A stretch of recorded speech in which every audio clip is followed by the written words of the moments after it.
రండి ఈ ఉదయకాల సమయంలో రోమీలకు రాయబడినటువంటి పత్రిక. నరేష్ ఫ్యాన్ బంద్ చేయ. రోమీలకు అపోస్తులైన పౌలు గారు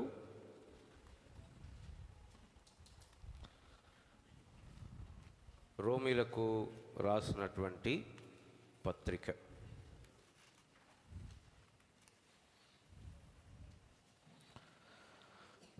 మొదటి అధ్యాయం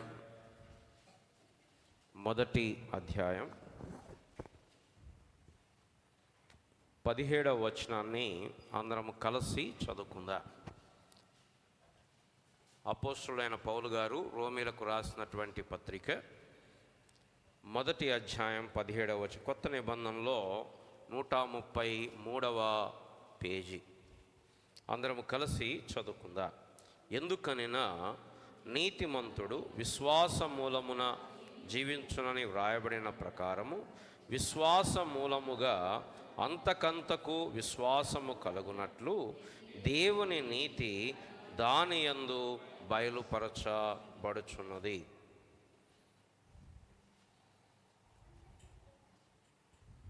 ప్రార్థన చేసుకుందా. ప్రేమ కలిగిన మా ప్రియ పరలోకపు తండ్రి, ఈ యొక్క ఉదయకాల సమయంలో నీ పాద సన్నిధికి వస్తూ ఉంటుండగా మీరు మాతో మాట్లాడుతూ రండి. మీ స్వరాన్ని వినిపింపచేయండి. నిలబడుచున్న మీ దాసుడు అపాత్రుడు, అయోగ్యుడు, అల్పుడు, మీరు ఎరుగుదురు, బలహీనుడు కనుక నీవే కనికరించి మీ యొక్క దైవికమైనటువంటి కృపను మా పట్ల కనపరిచి నీ ప్రజలను నీవు ప్రేమిస్తున్నావు కనుక ప్రభా, నీ ప్రజలతో మీరే మాట్లాడి సంధించి దర్శించండి. నిన్ను ఆరాధించడానికి రాగలిగిన ప్రియబిడ్డలందరినీ బట్టి వందనాలు, స్తోత్రాలు. ఇంకా రావాల్సినటువంటి వారిని సకాలానికి తోడుకొని రండి, కృప చూపించండి. వందన స్తోత్రాలు తెలియజేస్తూ యేసు ప్రభు నామన ప్రార్థిస్తున్నాం తండ్రి, ఆమేన్.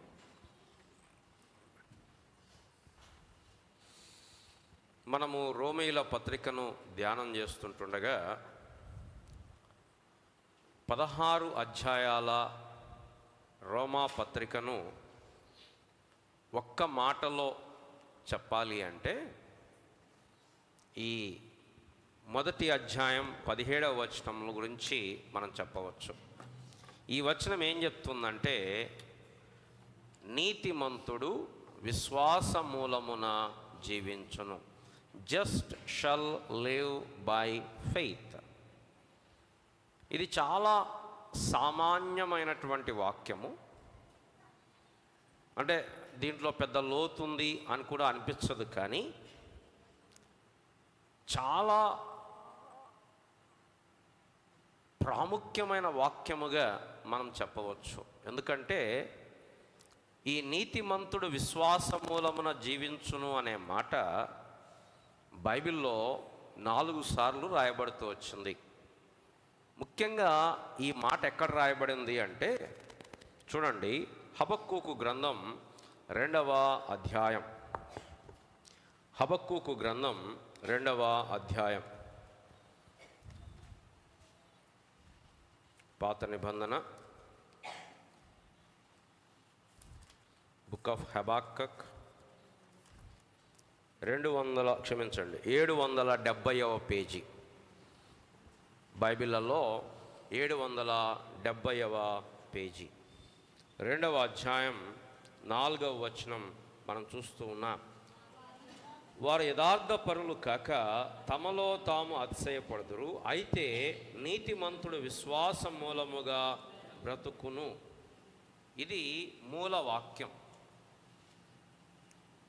ఏంటి కాంటెక్స్ట్ ఏంటి అంటే, హబక్కూకు ప్రవక్త చాలా ఆశ్చర్యపడతా ఉన్నాడు, విభ్రమం చెందుతున్నాడు. జరుగుతున్న పరిస్థితులను బట్టి ఎంతో కలత చెందుతూ ఉన్నాడు.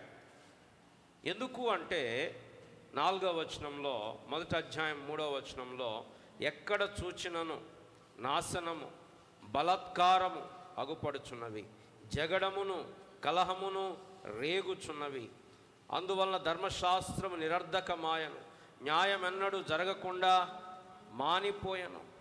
ఇట్లాగా వాళ్ళు చాలా దుర్మార్గులు. వారు ఏం చేస్తున్నారు అంటే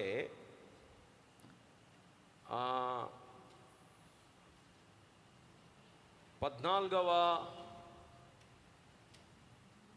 అక్కడ ఒక మాట ఉంది,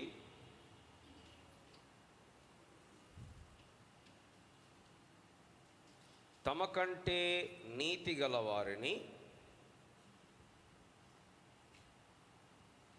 13వ వచనంలో దుర్మార్గులు తమ కంటే ఎక్కువగా నీతిపరులను నాశనము చేయగా నీవు చూచియు ఎందుకు ఊరకున్నా. ఇక్కడ ఈ భక్తుడు ప్రశ్నిస్తున్నాడు. ఎవరిని ప్రశ్నిస్తున్నాడు? దేవుణ్ణి ప్రశ్నిస్తున్నాడు. ఏంటి ప్రశ్న అంటే 2వ వచనంలో యెహోవా నేను మొరపెట్టినను నీవెన్నాళ్ళు ఆలకింపక ఉండు. నేను మొరపెడుతున్నాను, ఎన్ని రోజులు నా ప్రార్థన వినకుండా నీవు ఉంటావు? How long?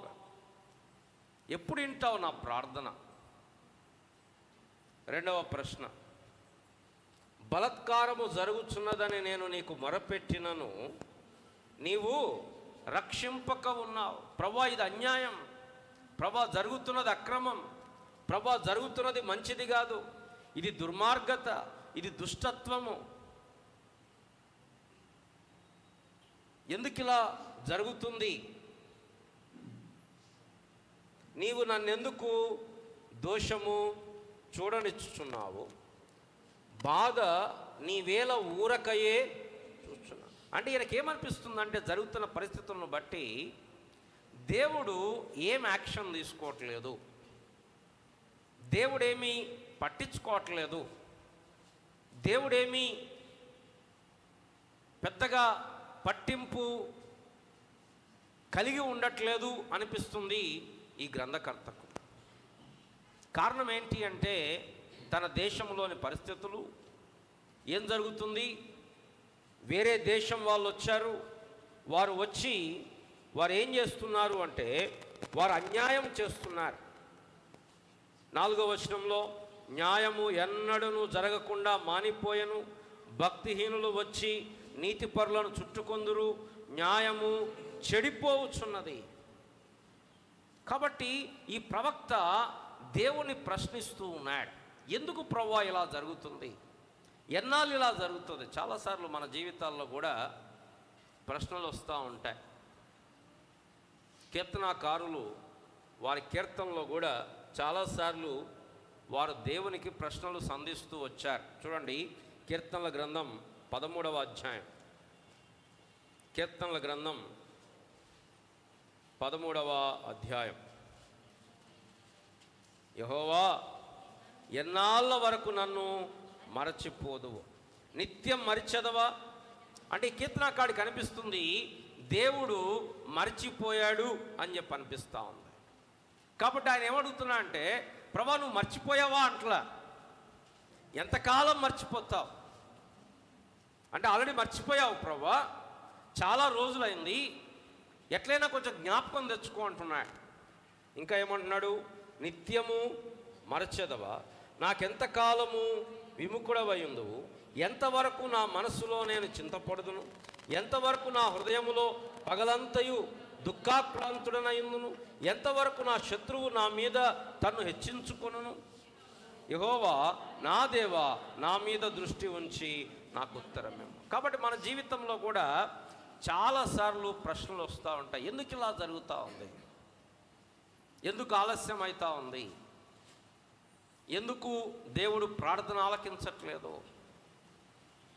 దేవుడు ఎందుకు నా మొర ఆలకించట్లేదు? ఇది హబక్కూకు గ్రంథకర్త యొక్క విలాపం. ఆయన ఇంకా దేవుని గురించి ఆలోచించినప్పుడు ఆయనేమో అవిశ్వాసంగా ప్రశ్న అడగట్లా, అవేమి అవిశ్వాసంగా అడగట్లా. ఈ కొంతమంది దేవుడు లేడనే వాళ్ళు అంటూ ఉంటారు. ఏమంటుంటారు? దేవుడుంటే ఇలా ఎందుకు జరుగుతుంది, దేవుడుంటే కరోనా ఎందుకు వచ్చింది, దేవుడుంటే సునామీ ఎందుకు వచ్చింది, దేవుడుంటే కరువులు ఎందుకు వస్తున్నాయి, దేవుడుంటే కాటకాలు ఎందుకు వస్తున్నాయి? అవి అవిశ్వాసమైన ప్రశ్నలు. కానీ ఇక్కడ హబక్కూకు గ్రంథకర్త అలా అడగట్లా. ఆయన దేవుని క్యారెక్టర్ను స్టడీ చేశాడు, దేవుని గురించి ఎరిగాడు. కాబట్టి చెప్తున్నాడు, ప్రభువా నువ్వు న్యాయవంతుడివి కదా, నువ్వెందుకు ఇలా జరగనిస్తున్నావు అంటే, హబక్కూకు ఏమెరిగాడంటే ఇది ఇలా జరుగుతుంది అంటే దేవుడు అనుమతి ఇచ్చాడు. దేవుడు అనుమతి లేకుండా ఇదేమీ జరిగేది కాదు. చూడండి, హబక్కూకు గ్రంథంలో ఆయన అంటున్నాడు,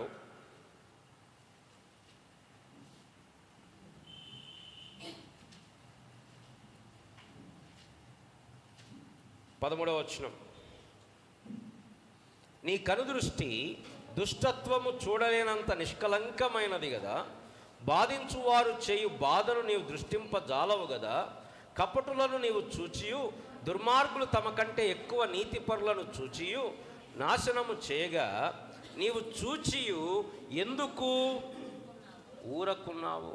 ప్రభువా నువ్వు ఎందుకు చూసి ఏం చెయ్యట్లేదు? ఎందుకేం చేయట్లేదు?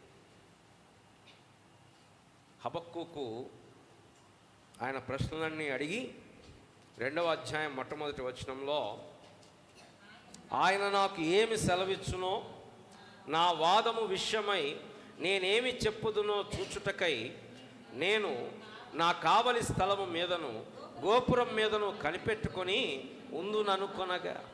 సరే, దేవుణ్ణి అడిగాడు, ఇంకా అడుగుతున్నాడు. చూడండి 15వ వచనంలో, 1వ అధ్యాయం 14వ వచనంలో, ఏలిక లేని చేపలతోనూ ప్రాకు పురుగులతోనూ నీవు నరులను సమానముగా చేస్తువి. వాడు గాలము వేసి మానవులందరినీ గుచ్చిలాగు ఉన్నాడు, ఉరులోకి చిక్కించుకొనిచున్నాడు. వాడు తన వలతో వారిని కూర్చుకొని సంతోషపడి గంతులు వేస్తున్నాడు. కావున వలని మంచి భాగమును పుష్టినిచ్చు భాగమును తన కలుగుచున్ననని వాడు తన వలకు బలు అర్పించున్నాడు, తన ఉర్లకు ధూపం వేయించున్నాడు. వాడు ఎల్లప్పుడూ తన వలలో నుండి దిమ్మరించుచుండవలన ఎప్పటికీ మానకుండా వాడు జనములను. ఇది హబక్కూకు ప్రశ్న. ఎంతకాలం ఇలా జరుగుతుంది?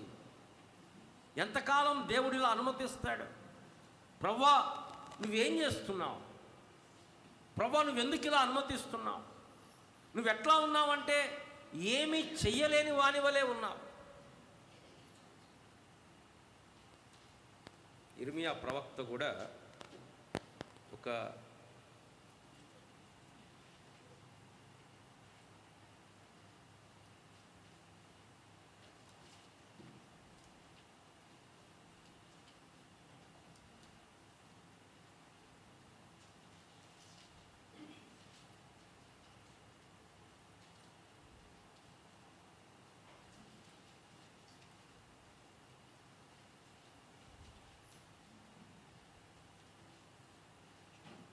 నా ఐప్యాడ్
27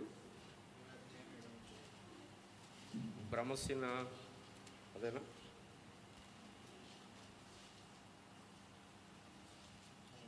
27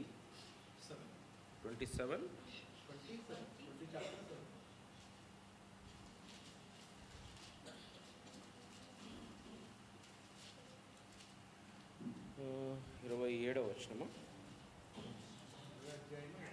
7వ వచనం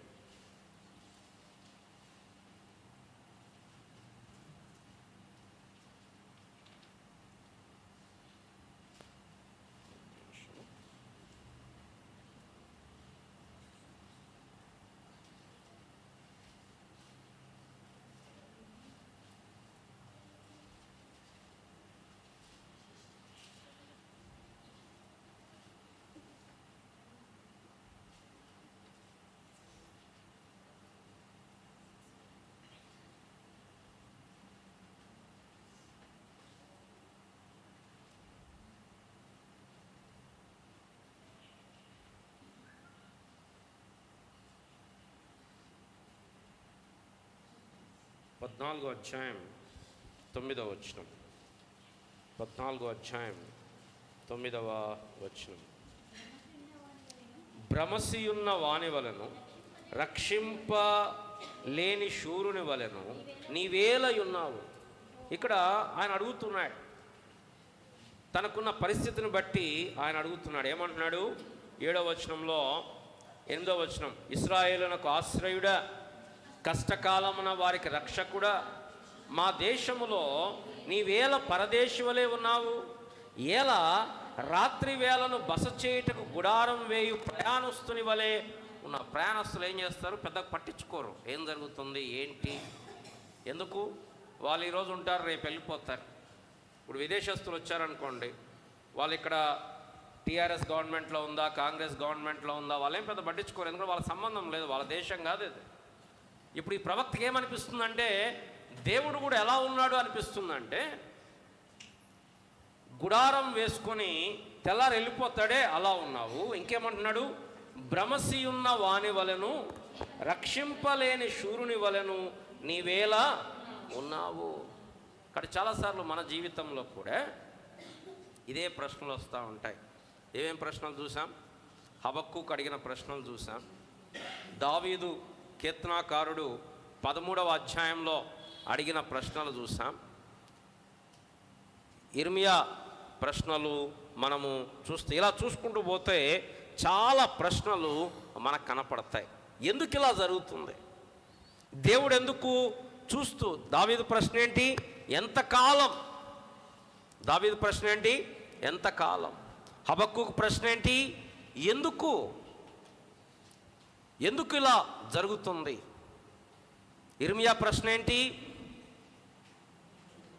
నువ్వెందుకు ఇట్లా అయిపోయినావు ప్రభా? నువ్వు ఎట్లా చూసి ఊరుకుంటున్నావు?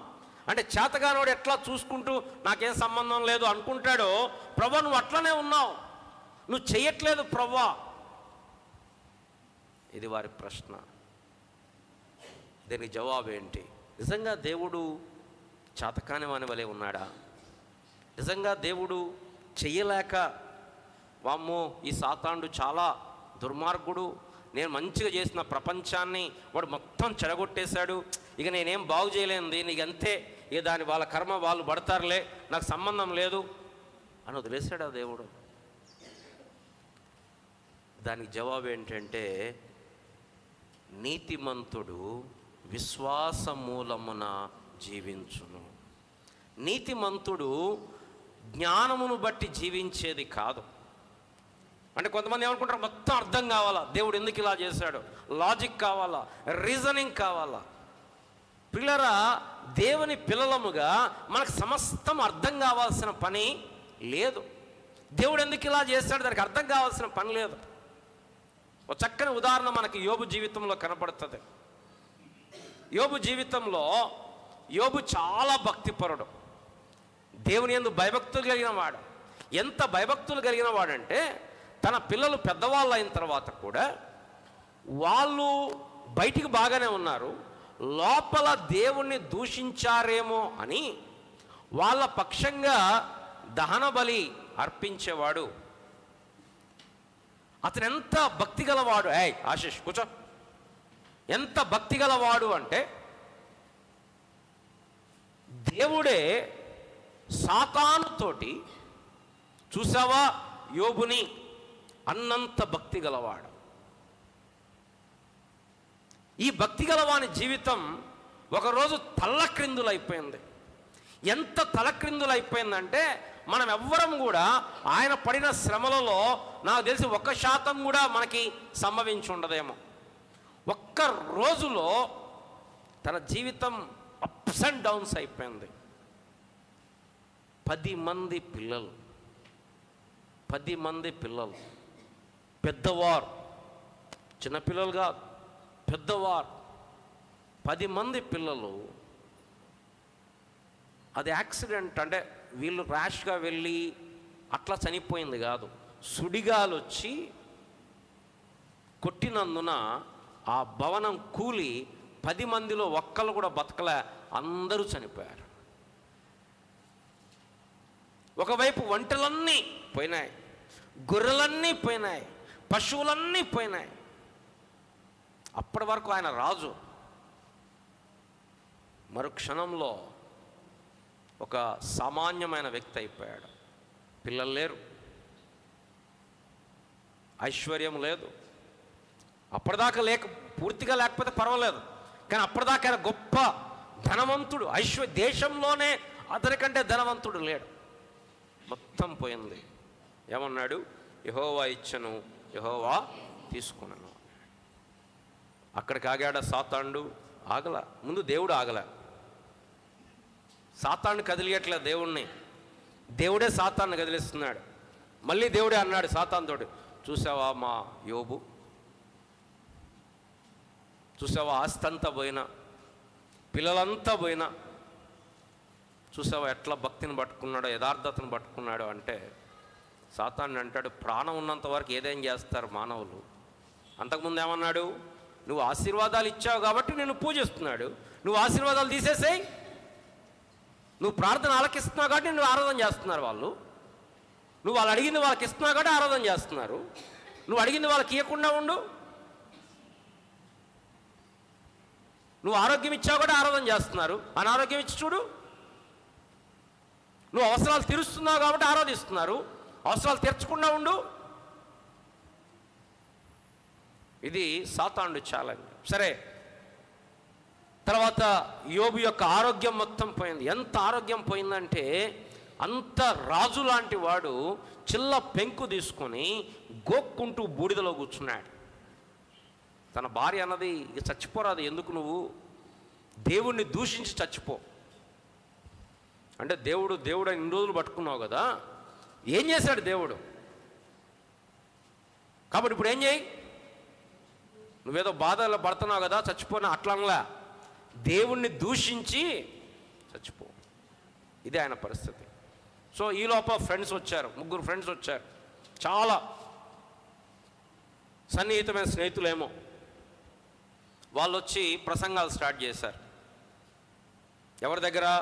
బాధలో ఉన్న యోబు దగ్గర ప్రసంగాలు స్టార్ట్ చేశారు. ఏంటి వాళ్ళ ప్రసంగాల సారాంశం ఏంటి? యోబు, నీ జీవితంలో ఇంత నష్టం జరిగిందంటే నువ్వెక్కడో తప్పు చేసి ఉంటావు. నీ రహస్యంలోనో, నీ హృదయంలోనో, నీ అంతరంగ జీవితంలోనో ఎక్కడో నువ్వు తప్పు చేసి ఉంటావు. వెతుక్కో, చూసుకో, ఒప్పుకో, విడిచిపెట్టు. అప్పుడు దేవుడు నిన్ను ఆశీర్వదిస్తాడు. ఈ స్నేహితులు చాలామందికి ఉంటారు. నువ్వు కాలు జారి కింద పడ్డా, నువ్వు ప్రార్థన చేసుకున్నావా ఈరోజు? నువ్వు ప్రార్థన చేసుకోలేదు, అందుకోసం కాలు జారిందేమో. కొన్ని సంఘాలు ఎలా ఉంటుందంటే, ఇంట్లో పిల్లోడికి జ్వరం వచ్చిందంటే తల్లిదండ్రులు పరీక్షించుకోవాలా. జ్వరం వచ్చిందంటే ఈ వారం ఏమైనా పాపం చేశామా, అందుకోసం జ్వరం వచ్చిందేమో. ఇలాంటి సంఘాలు కూడా ఉన్నాయి. అంటే వాళ్ళు ఎంతసేపటికి ఏం చూస్తారంటే, ఏదైనా జరిగింది అంటే ఏదో పాపం, సరే పాపం వలన కూడా వస్తుంది కాదని మనం, కానీ పాపం ఉన్నా లేకపోయినా కొన్ని సాధారణంగా దేవుడు అనుమతిస్తాడు ఆదాము యొక్క పతనాన్ని బట్టి. సరే, ఇప్పుడు యోబు వీళ్ళ మాటలతోటి, భార్య మాటలతోటి, 3 స్నేహితులతోటి వాదించాడు. అయ్యో నేనేం చేయలేదు స్వామి అని చెప్పి వాదించాడు. వాళ్ళు ఒప్పుకోట్లా. సరే, యోబు కూడా వాదించి ఏమైపోయాడంటే, యోబులో కూడా కొంత కఠినత్వం బయలుదేరింది. యోబు ఏమంటాడంటే, నేనేం తప్పు చేశానని దేవుడు ఇట్లా చేశాడు, నేనేం చేశానని దేవుడు ఇలా చేస్తున్నాడు. రండి యోబు గ్రంథం. నరేష్ ఫ్యాన్ అయ్యమ్మ, కొంచెం స్పీడ్ తగ్గించి. యోబు గ్రంథం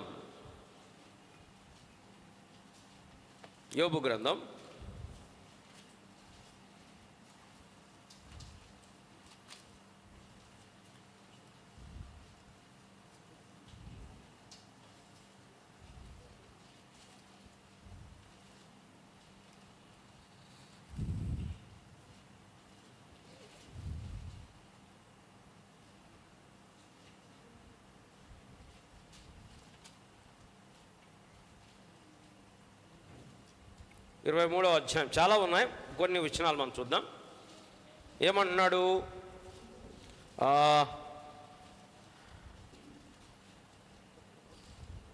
12వ వచనం, ఆయన పెదవుల ఆజ్ఞను నేను విడిచి తిరగలేదు, ఆయన నోటి మాటలను నా స్వాభిప్రాయము కంటే ఎక్కువగా ఎంచితిని. అయితే ఆయన ఏక మనస్సు గలవాడు, ఆయనను మార్చగలవాడెవడు? ఆయన తనకిష్టమైనది ఏదో అదే చేయును. నాకు విధింపబడిన దానిని ఆయన నెరవేర్చ. అంటే దేవుడు మారడు. ఆయన డిసైడ్ అయిపోయాడు ఏమని, నన్ను శిక్షించాలి అని చెప్పి దావీదు యోబు మాట్లాడుతూ ఉన్నాడు.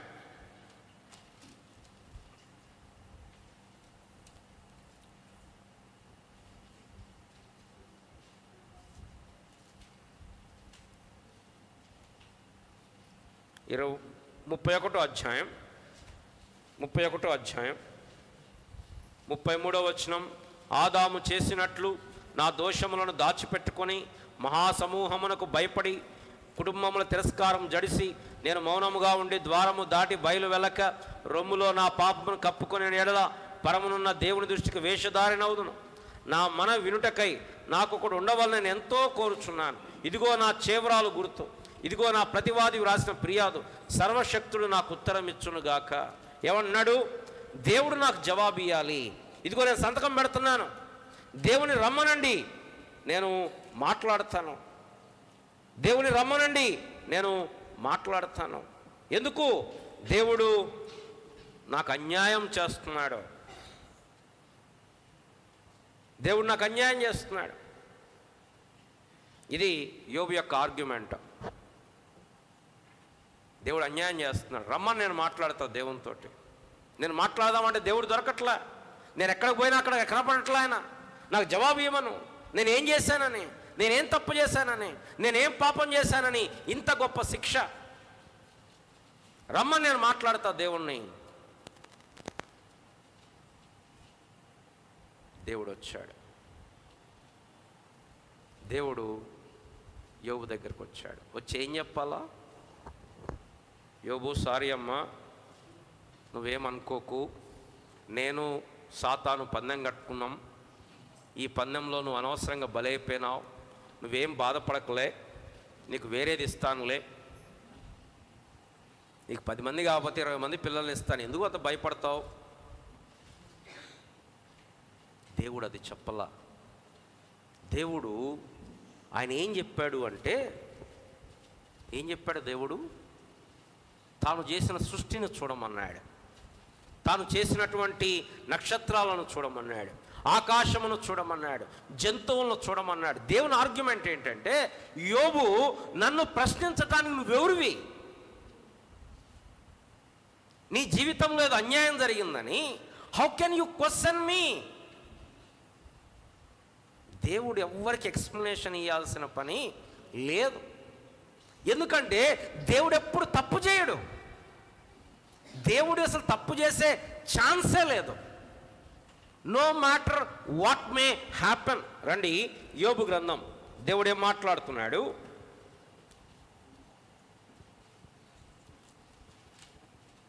38వ అధ్యాయం, యోబు గ్రంథం 38వ అధ్యాయం. అప్పుడు యెహోవా సుడిగాలిలో నుండి ఇలాగున యోబునకు ప్రత్యుత్తరం ఇచ్చెను. జ్ఞానము లేని మాటలు చెప్పి ఆలోచనను చెరుపుచున్న వీడెవడు? పౌరుషము తెచ్చుకొని నీ నడుము బిగించుకొనుము. నేను నీకు ప్రశ్న వేయుదును, నీవు దానికి, నువ్వు ప్రశ్న వేయటం కాదు యోబు, నేను ప్రశ్నలు వేస్తాను, దానికి జవాబు చెప్పు అని దేవుడు తన సృష్టినంతా తన ముందు పెట్టాడు. చూడండి 40వ అధ్యాయం 8వ వచనం. దేవుడు అంటున్నాడు, నీవు నా న్యాయమును బొత్తిగా కొట్టివేసేదవా? నిర్దోషివని నీవు తీర్పు పొందుటకై నా మీద అపరాధము మోపుదువా? నీవు నిర్దోషివని చెప్పడానికి నా మీద నువ్వు నేరం మోపుతావా యోబు? యోబు గ్రంథంలో ఎక్కడ యోబుకి దేవుడు చెప్పలే ఏమని, ఇగో పలానా కారణం చేత నీకు శ్రమ వచ్చింది, పలానా, లేకపోతే నీదేం తప్పు లేదని కానీ నీదేం తప్పు ఉందని కానీ దేవుడేమీ చెప్పలే. మనకి దేవుడు చెప్పాడు, పరిశుద్ధాత్మ ద్వారా రాసి పెట్టాడు, కానీ అక్కడ ఆర్గ్యుమెంట్లో దేవుడు చెప్పలా. అంటే ఇక్కడ మా అంశం ఏంటంటే, దేవుడు ఆయన ఎవ్వరికి జవాబు ఇవ్వాల్సిన పని లేదు. కారణం, దేవుడు ఎన్నడూ అన్యాయము చేయడు, దేవుడు ఎన్నడూ అబద్ధం ఆడడు. ఎలీహు అంటాడు, సర్వశక్తుడు అన్యాయము చేయుట అసంభవం, అసంభవం. అబద్ధమాడుటకు ఆయన నరమాత్రుడు కాడు. కనుక ఈ ఉదయకాల సమయంలో హబక్కూకు అడిగిన ప్రశ్నలకు జవాబు ఏంటంటే విశ్వాసము. నీతిమంతుడు పరిస్థితులు బాగున్నాయి కాబట్టి ఆరాధన చేయటం కాదు. నీతిమంతుడు అనుకున్నవన్నీ జరిగాయి కాబట్టి గొప్ప శబ్దముతో స్తుతిగానం చేయట కాదు.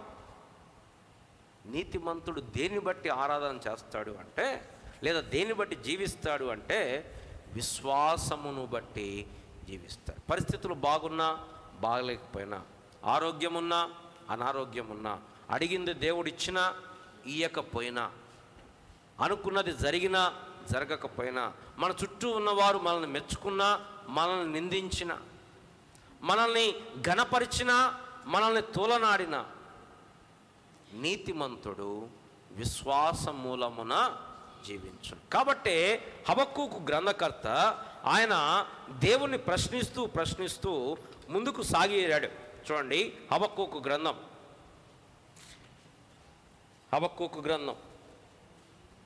కాబట్టి దేవుడు ఏం చెప్తున్నాడంటే రెండో అధ్యాయం 2వ వచనం, ఆయన కూర్చున్నాడు కావలి స్థలం మీద గోపురం మీద కూర్చున్నాడు. ఏమని దేవుడు ఏం చెప్తున్నాడు విందాం. అడిగిన ప్రశ్నలన్నీ అడిగేశాడు. ప్రభువా, ఏంటిట్లా నువ్వు చూస్తున్నావు? నీ కనుదృష్టి దుష్టత్వమును చూడలేనంత నిష్కలంకమైన కన్నులు గలవాడు కదా, ఇంత అన్యాయం ఎట్లా చూస్తున్నావు ప్రభువా నువ్వు అని అడిగిన తర్వాత దేవుడు ఏం చెప్తాడా అని కనిపెట్టుకున్నాడు. చూడండి, రెండో అధ్యాయం 2వ వచనం, యెహోవా నాకు ఈలాగు సెలవిచ్చను, చదువువాడు పరుగెత్తుచూ చదవీలగునట్లు నీవు ఆ దర్శన విషయము పలక మీద స్పష్టముగా వ్రాయము. ఆ దర్శన విషయము నిర్ణయ కాలమున జరుగును, సమాప్తమౌటకై ఆతురపడుచున్నది, అది తప్పక నెరవేరును. అది ఆలస్యముగా వచ్చినను దాని కొరకు కనిపెట్టుకుము, అది తప్పక జరుగును, జాగు చేయక వచ్చును. వారు ఎవరు? ఆ శత్రువు యథార్థ పరులు కాక తమలో తాము అతిశయపడుదురు. అయితే నీతిమంతుడు విశ్వాస మూలమున బ్రతుకును. ఇది దేవుడిచ్చిన మాట. నీతిమంతుడు పరిస్థితులు బాగున్నాయి కాబట్టి సంతోషించడు. నీతిమంతుడు అన్నీ అనుకున్నట్టు పట్టిందల్లా బంగారం అవుతుంది కాబట్టి సంతోషించడు. నీతిమంతుడు విశ్వాస మూలముగా బ్రతుకుతాడు. ఆ కారణమును బట్టి ఇంత నిరుత్సాహంలో ఉన్న హబక్కూకు, ఇంత ప్రశ్నల్లో గందరగోళంలో కలవరంలో ఉన్న హబక్కూకు 3వ అధ్యాయం చివరి భాగంలోకి వచ్చేసరికి ఆయన ఎంత కలవరంలో ఉన్నాడు అంటే, దయచేసి రండి 16వ వచనం, నేను వినగా జనుల మీదికి వచ్చు వారు సమీపించు వరకు నేను ఊరకొని శ్రమ దినము కొరకు కనిపెట్టవలసి ఉన్నది. నా అంతరంగము కలవరపడుచున్నది, ఆ శబ్దమునకు నా పెదవులు కదులుచున్నవి, నా ఎముకలు కుళ్ళిపోవచ్చున్నవి, నా కాళ్ళు. ఇది ఆయన పరిస్థితి. ప్రశ్నలు అడిగిన సమయానికి ఇప్పటికేం మార్పు లేదు. ఇంకా ఏమవుతుందంటే వ్యక్తిగతంగా పెదవులు కదిలిపోతున్నాయి, ఎముకలు కుళ్ళిపోతున్నాయి, కాళ్ళు వణుకుతున్నాయి. ఎందుకు? శత్రువులు వస్తున్నారు. ఎలాంటి శత్రువులు? చూడండి, 8వ అధ్యాయం 8వ వచనం, వారి గుర్రములు చిరుత పులల కంటే వేగముగా పరుగులెత్తును, రాత్రి యందు తిరుగులాడు తోడేళ్ల కంటెను అవి చురుకైనవి, వారి రౌతులు దూరం నుండి వచ్చి తటాలను జొరబడుదురు, ఎరను పట్టుకొంటకై పక్షిరాజు వడిగా వచ్చినట్లు వారు పరుగులెత్తి వత్తుదురు, వెనక చూడకుండా బలత్కారం చేటకై వారు ఒత్తురు, ఇసుక రేణువులంత విస్తారముగా వారు జనులను పట్టుకొందురు, రాజులను అపహాస్యం చేదురు, అధిపతులను హేళన చేతురు, ప్రాకారం గల దుర్గములని తృణీకరింతురు, మంటి దెబ్బ వేసి వాటిని పట్టుకొందురు, తమ బలమునే తమకు దేవతగా భావింతురు, గాలి కొట్టుకొని పోవునట్లు వారు కొట్టుకొని పోవచ్చు, అపరాధులగుదురు. ఇలాంటి పరిస్థితుల్లో హబక్కూకు ఇప్పుడు అంటాడు 17వ వచనం, అందరం కలిసి చదువుదాం. 17, 18, 19 వచనాలు. 17, 18, 19 వచనాలు. అంజూరపు చెట్లు పూయకుండెనను, ద్రాక్ష చెట్లు ఫలింపకపోయినను, ఒలీవ చెట్లు కాపులేకయుండునను, చేనిలోని పైరు పంటకు రాకపోయినను, గొర్రెలు దొడ్డిలో లేకపోయినను, సాలలో పశువులు లేకపోయినను, నేను యెహోవా యందు ఆనందించదను, నా రక్షణకర్త అయిన నా దేవుని యందు నేను సంతోషించదను. ప్రభువు యెహోవాయే నాకు బలము, ఆయన నా కాళ్ళను లేడి కాళ్ళ వలె చేయును, ఉన్నత స్థలముల మీద ఆయన నన్ను నడవజేయును. పిల్లరా, ప్రశ్నలతో ఆరంభించిన హబక్కూకు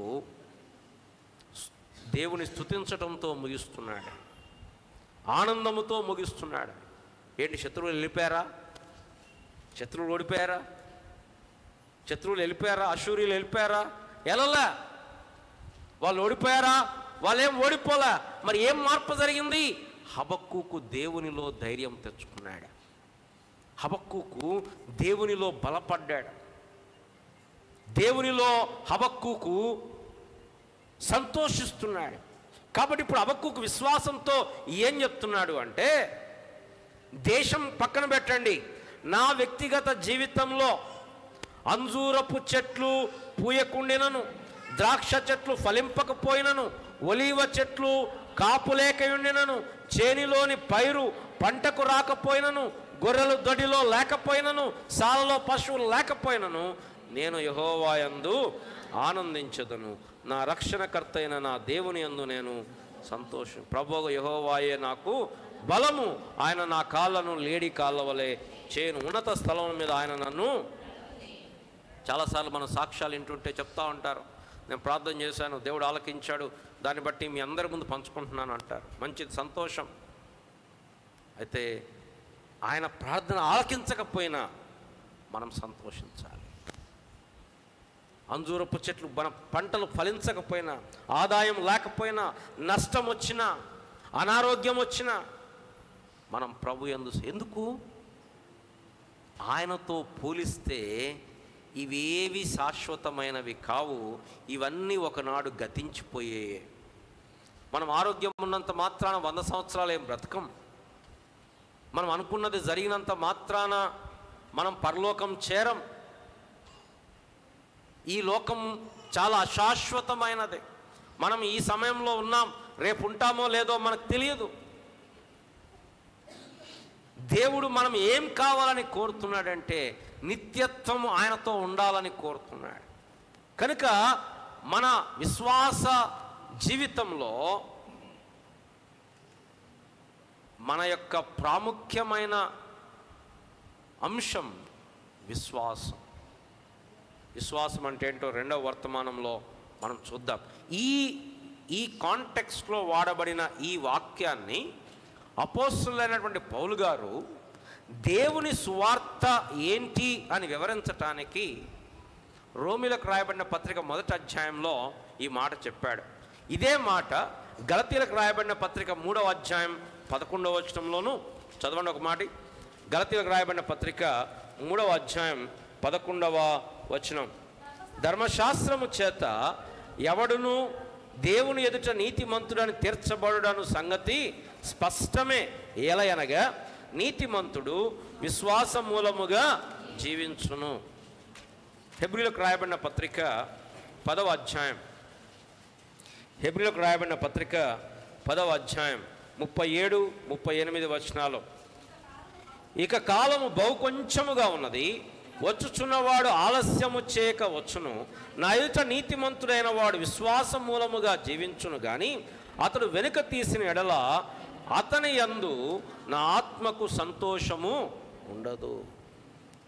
ఇవి వేరు కాంటెక్స్ట్లో రాయబడుతూ వచ్చింది. కానీ ఈ మాటను దేనికి అప్లై చేశారు అంటే సువార్తకు అప్లై చేశారు. ఏంటి సువార్త అంటే, మనము నీతిమంతులము చేయబడ్డాము. కారణం ఏంటంటే మన క్రియలు కాదు, మన ఘనత కాదు, మన వంశము కాదు, కేవలము విశ్వాసం. పౌలు గారు ఎఫెసీలో చెప్పినట్లుగా మీరు విశ్వాసము ద్వారా కృపచేతనే రక్షింప, ఇది మీ వలన కలిగినది కాదు, ఎవడును అతిశయపడ వీలు లేదు, ఇది దేవుని వరమే. నువ్వు నేను ఏమయ్యాం తెలుసా ప్రియులారా? క్రీస్తు ప్రభువారి శిలువ మనల్ని ఏం చేసింది? నీతిమంతులుగా చేసింది. నీతిమంతులుగా చేసింది. ఏంటి నీతి అంటే? దేవునితో సరి అయిన సంబంధములో రావటం, దేవుని దగ్గర భయం లేకుండా నిలబడగలగటం. దేవుని దగ్గర పర్వతాలు నిలబడలేవు. దేవుని దగ్గర అత్యంత పరిశుద్ధులైనటువంటి కెరూబులు కూడా తమ కళ్ళు కప్పుకొని, తమ కాళ్ళు కప్పుకొని నిలబడుతున్నారు. కారణం, ఆయన పరిశుద్ధత ఎదుట ఎవడూ నిలబడలేడు. అయితే దేవుని స్తోత్రం, యేసు ప్రభువారి రక్తం నీకు నాకు ఎంత ధైర్యం ఇస్తుందంటే, యేసు ప్రభువారి దగ్గర నిలబడటానికి ధైర్యం ఇచ్చింది. దాన్నే నీతి. ఏం నీతి అది? అక్కడ ఒక మాట చదవండి. రోమీలకు రాయబడిన పత్రిక 1వ అధ్యాయం ముగిస్తాను నేను. రోమీలకు రాయబడిన పత్రిక 17వ వచనం.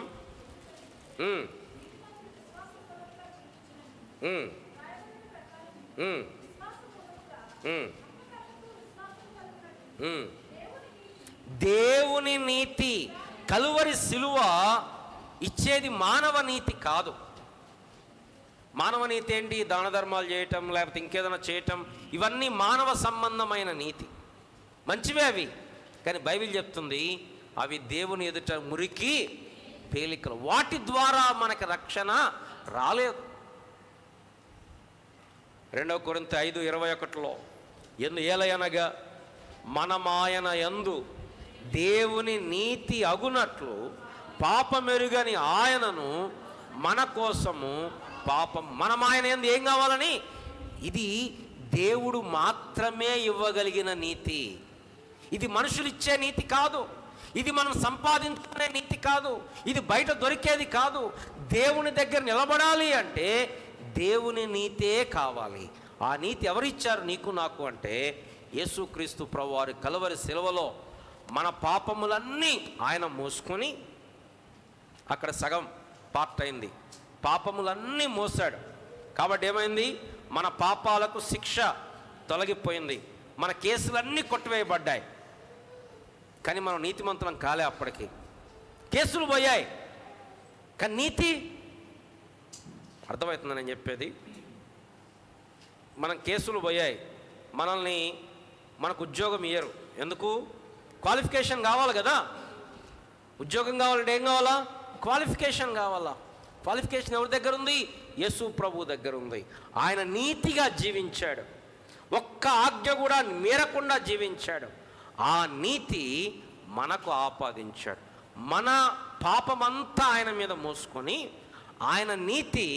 కాబట్టి యేసు ప్రభు వారి మరణం ఒక్కటే కాదు, యేసు ప్రభు వారి జీవము ద్వారా కూడా మనము రక్షణ పొందాం. యేసు ప్రభు వారి మరణము ద్వారా మన పాపాలు పోయాయి. కానీ మనం నీతిమంతులం కావాలి అంటే యేసు ప్రభు వారి జీవితం, ఆ పరిశుద్ధమైన జీవితం ద్వారా ఆయన నీతిని ఇది బయట నుంచి వచ్చిన నీతి.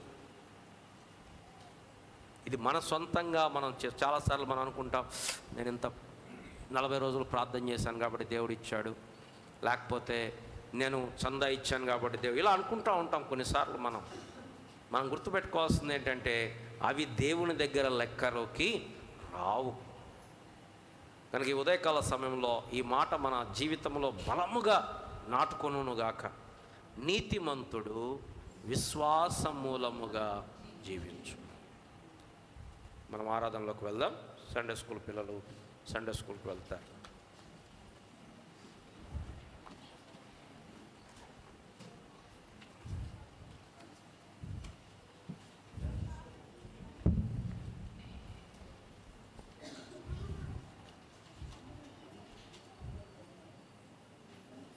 పాట సంఖ్య 243.